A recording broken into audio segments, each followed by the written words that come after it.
Good morning, everyone. Welcome into the SEC Morning Report. I am Blayne Gilmer. It is Wednesday, November 29th. We are just a few days away from the SEC championship game, guys, but there's a little something going on that if you haven't caught wind of it, then I don't know, you must be living under a rock, because the transfer portal is hopping right now. And this is just par for the course now in the era of free agency in college football, because that's what it is. And you're able to turn your roster over quickly should you need to. And that can be a good thing, and that can be a bad thing at times. You also have to act like a good shepherd and protect your own flock, right? So make sure everybody's happy. Make sure that people aren't bolting for greener pastures elsewhere. And there's lots of SEC coaches who are, this is like their time. This is what they do. They utilize the portal. They utilize it well. And it can give you a big leg up going into the next year. There's lots of advantages of being able to bring in guys who are prepared for the college lifestyle. They've been through some of the battles. They've been through the grind, the schedule. They're not going to hit a freshman wall, all that kind of stuff. However, there are sacrifices that are made there. If you're going to, pass on some high school kids, and then you may be giving up the future success and development and longevity versus a get things right now kind of fix here. So sometimes it's putting a Band-Aid on a bullet hole, and sometimes it's a good fix that can be good for both sides. And we're going to talk about some of the players that have entered the transfer portal today. We're going to talk about some of the programs that heavily need to utilize the transfer portal today. But guys, something we want you to utilize is our promo code with BetOnline. Guys, the holiday season is off and rolling with NFL in full stride and NBA and NHL in midseason form. BetOnline is your number one destination for all your sports wagering info, with up-to-the-minute sports wagering news, odds, trends, and predictions. BetOnline is the top spot for everything pro and amateur sports, which, what's the difference now? We've talked about NIL. We've talked about free agency. They kind of bleed together for me. But this isn't just about the four big major pro sports. No, BetOnline has information available at your fingertips with both desktop and mobile access at any time for almost any sport that is played, from MMA to international soccer. Head on over to betonline.ag today and remember to use our promo code BELIEVE, that's BLEAV, for your 50% welcome bonus on your first deposit where the game starts.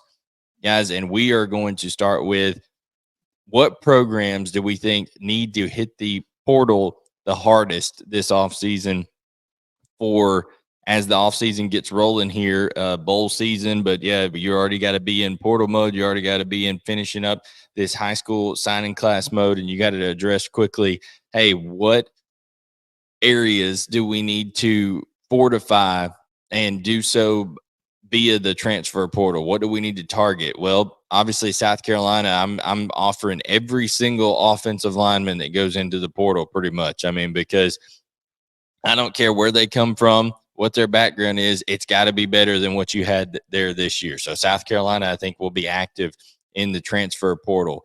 I think you're going to see Texas A&M, by the nature of the coaching change to Mike Elko and some guys being weeded out of that program, some guys being brought into the program, maybe some guys from Duke even that are successful, graduate transfer, stuff like that, following Mike Elko over. So that's something to be looking for as well. Texas A&M and how that all shakes out. Auburn and Arkansas, I think, will utilize the transfer portal pretty heavily. Now with Bobby Petrino having come on as the offensive coordinator, which we have a reaction video out on the channel, so make sure to check that out. With Bobby Petrino having come on as the offensive coordinator for Arkansas, which is a wild statement to make in 2023. Crazy that you're even saying that. it gives you a guy that has a proven track record of developing quarterbacks, of putting up big numbers. So does that attract some of these plethora of quarterbacks, guys who've started at Power Five schools and had success at Power Five schools in the past? Does that attract one of them?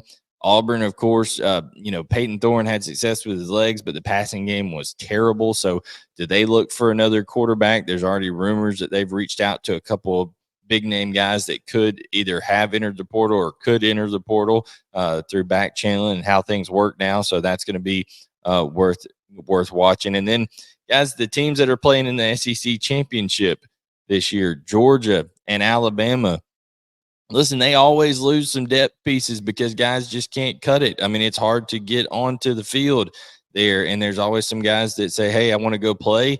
I'm not able to kind of get to where I want to go right here, right now." And they want to go somewhere where they can play a little bit faster. So you'll see some players leave from those teams, and they always cherry pick some of the top talent in the portal that comes out of there. You look at what Alabama did by getting Jermaine Burton from Georgia a couple years ago. You look what Georgia did by taking Dominic Lovett, the top receiver from Missouri a year ago, and bringing him in, and a guy who's now a weapon for them. So, of course, Texas and Oklahoma, I'm sure, will utilize the portal tremendously. But the teams that I think need to hit the portal the most, South Carolina, especially on the offensive side of the ball. Florida is going to have to hit it hard. They need to get some talent, some playmaking, game-breaking talent there at receiver.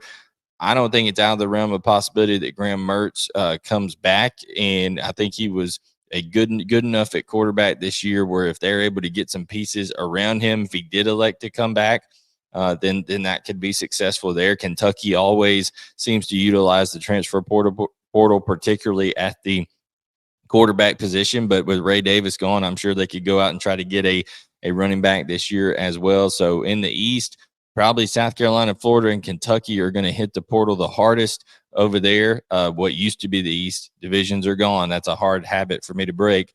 And then over on the schools that in the former west side of the division, like I said, Arkansas, Auburn are both going to hit it hard. Ole Miss always has their time in the portal with Lane Kiffin, the AKA Portal King, and then you have Texas A&M with the coaching change there, and then Mississippi State with Will Levis, or not with Will Levis, with Jeff Lebby that could be becoming their head coach. Will Levis was also a transfer portal guy from Penn State to Kentucky. So hey, transfer portal stories intertwine and abound here on Southeastern 14. But let's look at some of the guys who are in the transfer portal. One of the biggest names that you're going to see out there this cycle has already entered, and it's a guy that I think a lot of these teams that I just mentioned would be interested in because of the toughness, because of the experience, because of the ability to produce and most likely to be able to step in right away and change your program, change your offense a little bit. And that would be Will Howard, the Kansas State quarterback. He has already been contacted via reports from Pete Thamel at ESPN saying he's already been contacted by Auburn, Missouri, which is interesting because Brady Cook is most likely going to be back for that team. Kentucky, as we've said, hey, the Kentucky Wildcats always, whether it's Will Levis, whether it's Devin Leary, they always seem to go out and get a guy in the transfer portal, and Will Howard with his ability to both run and his ability as a passer would be an interesting fit there. I also think Mississippi State and Arkansas should reach out to Will Howard now. And with those moves that they've made, the innovative offense of Jeff Lebby, the innovative offense of Bobby Petrino, I think that both would make sense for Will Howard. Now, with the Jeff Lebby deal, in terms of this, that impact, that effect, the question is there enough interest from Will Rogers now to want to remain in the program, and is that interest reciprocated by Jeff Lebby now that he is the head coach, or does he want to get a clean slate and kind of bring in his guys? So that yet to be determined. But Will Howard is a guy who led Kansas State to the Big 12 championship last year. He's a guy who, went on the road to Missouri. They gave the Tigers all they wanted this year. So he's played in big games. He's played in big moments. He's had success this past year. 61% completion, 2,600 yards passing. The yards per attempt weren't there. They didn't get it down the field as much. 140 passer rating, 24 touchdowns to 10 interceptions. And he also, like I said, he was productive with his legs as well. Big, strong body guy. So listen, I think Auburn, Arkansas, Kentucky, any of those schools, I think Will Howard would be a tremendous fit in the transfer portal. You look at some of the stuff that has already happened. Arkansas has already landed a big offensive lineman last week out of the transfer portal from Michigan State, and Keyshawn Blackstock, a guy that's originally from Covington, Georgia. And of course, Sam Pittman has his ties to Georgia from his time there as the offensive line coach. He probably was familiar with the former Newton Ram over there. Also, Jimmy Smith was the former head coach at Cedar Grove High School down in Ellenwood, Georgia. So he's very familiar with guys from the state of Georgia as well. Probably didn't hurt getting Keyshawn Blackstock to land there. There's lots of guys that are going to become hot commodities quickly in the transfer portal, and that can certainly be said about Jaquan Scott, offensive lineman, 6'4", 300 pounds, out of Southern Miss. And he's a guy that he went into the transfer portal at 11:17 on Monday morning, and within 24 hours had offers from Auburn, Vandy, South Carolina, and Ole Miss. I mentioned South Carolina. They need as much offensive line help as they can possibly get. I wouldn't be shocked to see Arkansas offer Jaquan Scott as well. He's a guy who, when you look at him, he's solidly built. He's got that wide base on him, and he is able to move. He finishes blocks as well. He's a guy who has that nasty streak in him where he'll dump the guy at the end and finish it and block through the echo of the whistle. So at that size and the way he's able to move, he's able to pull and get out in front on some of the pin and pull stuff, on gap scheme stuff. He does a good job keeping his head out of things when he's in pass protection, keeping his head back, using a wide base, being able to stay in front. So Jaquan Scott is going to be a guy that becomes a hot commodity here in the SEC. Another guy that I think is going to be someone that people in the SEC look at is a guy who really didn't get off the ground in his last spot. Really, he's a guy who redshirted this year, didn't really get to do anything. Only played in 2 games for Southern Cal, but coming out of high school, out of the state of California, Raleek Brown is a guy who is a tremendous athlete. And he is a guy who Oklahoma coming into the SEC was right in the mix with Southern Cal before he signed with Lincoln Riley, and now he's entered the portal. Georgia was also heavily involved here before. He's a guy that, can be a dynamic playmaker. You're talking about can be used in the slot, played running back in high school, just an athlete that can do a lot of things, return kicks and punts. So whether it's an LSU, an Alabama, whether it's, Arkansas looking for tremendous playmakers, but Oklahoma is the one that I think you should circle here because he was very, very close to being a Oklahoma Sooner. And with them coming in, I wouldn't be surprised with that and just the natural rivalry there if Texas decides to go after him as well. But I know for a fact he had a relationship with Dale McGee and the Georgia Bulldogs as well. So that's something you need to look out for.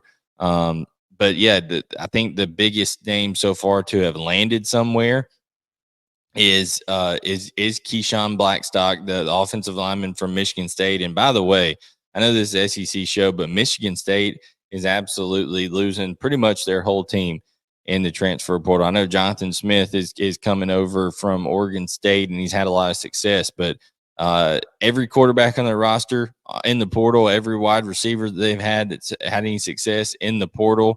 So it's very interesting. And speaking of wide receivers, there's a couple of names that you need to know. There's guys that have been very, very productive at smaller levels, whether it's the group of five level, or even some Power Five schools that weren't necessarily 100% in the national title picture or in their respective conference title pictures, but some guys like Jamori Macklin, formerly at Missouri. He's the cousin, I believe, of Jeremy Macklin, who played in the NFL for a long time and also played at Missouri. So he's a guy that had over 1,000 receiving yards this year for North Texas. So we'll see where he ends up, but he's a guy who's very talented, and I'm sure will have a lot of suitors. Chris Mitchell at FIU may be the overall, and in fact, by On3 is ranked right now as the overall best top player, regardless of position, in the transfer portal. Over 1,100 yards receiving, 17.5 yards per catch for Florida International there, FIU. So, and he's a guy that you always look at teams that played against the team that someone's transferring from, because they have tape on them. They were able to study them and things like that. So I wouldn't be surprised if Arkansas, who just recently played FIU, were to reach out to Chris Mitchell. They need some talent at receiver. Auburn, I'm sure, will reach out to Chris Mitchell, and Auburn, much like South Carolina with the offensive line, Auburn will reach out to every talented receiver in the transfer portal. I can assure you, because they need talent on the outside. Trying to look through some of these other names. Donovan McCulley. He's a guy that had 48 catches, 644 yards for Indiana this past year. He is in the transfer portal, a guy that I think several SEC schools could be involved with here. So, and the biggest thing, guys, is that, hey, you're talking about Power Five quarterbacks who were starters, okay, that are in the transfer portal. Just listen to the list. Tyler Show from Texas Tech, he's in the transfer portal. Will Rogers, Ken Seals from Vanderbilt, him and A.J. Swan both started at different points in time for Vanderbilt. They're gone. Tyler Van Dyke, a guy that Auburn, Arkansas, Kentucky, I'm sure all will be interested in. This list goes on and on. We've already talked about Will Howard, how he's one of the biggest names. Max Johnson is out there. Max Johnson is being rumored to be headed towards North Carolina, but quite honestly, guys, if you're Arkansas, I wouldn't be displeased if Max Johnson came over, because I don't think it was Max Johnson that was the problem at Texas A&M. I think the problem was that Bobby Petrino couldn't fully be Bobby Petrino with Jimbo Fisher there. I just don't think he was allowed, and he was kind of going along to get along, and not wanting to create any waves and things like that. And I think Jimbo Fisher still had his hands heavily on that offense and kind of hampered it at times. So Max Johnson is still a name out there. Mitch Griffiths is a guy who has had a lot of success in that Dave Clawson system over there at Wake Forest, that slow mesh system that has been productive and is able to hit people in space. So that is a big name there in the transfer portal. Athon, it's hard to say it, but he's the starter for Minnesota. Athon I'm not going to even say his last name. Athon K is what I'm going to say. He's the starter for Minnesota. He is in the transfer portal. Noah Kim in the transfer portal from Michigan State. So there are guys that have been starters at the Power 5 level.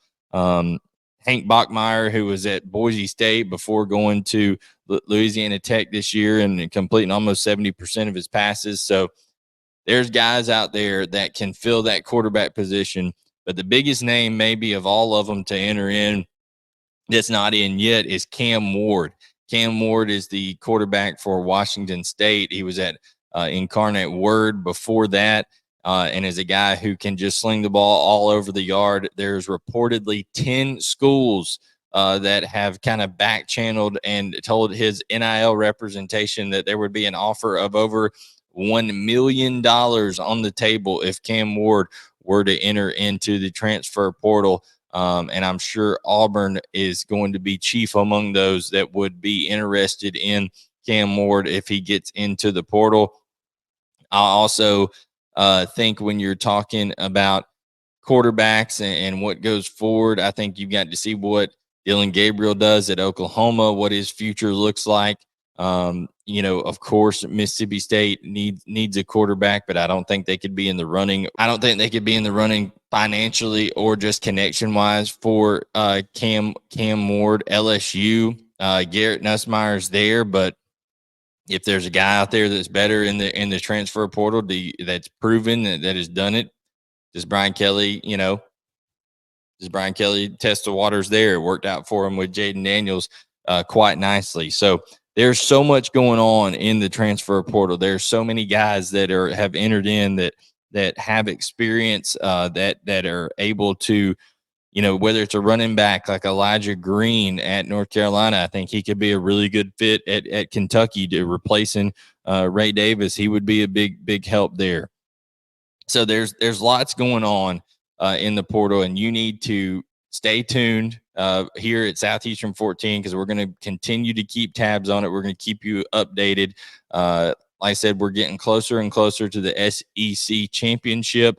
We'll continue to dive into that matchup. Chris Lee, Blake Lovell, Gavin Schoenwald, Max Barr, everybody here at Southeastern 14 doing a great job of covering, football, basketball, and then as things get rolling into the spring, we'll have baseball going on. So Southeastern 14 is your home for daily SEC sports coverage. Make sure to like, subscribe, turn on notifications. Thank you so much for tuning in to this SEC Morning Report where we dove into the transfer portal. I'm Blayne Gilmer. You can follow me on X using at @BGilmer18. And we'll catch you guys next time as we talk SEC sports once again every weekday morning.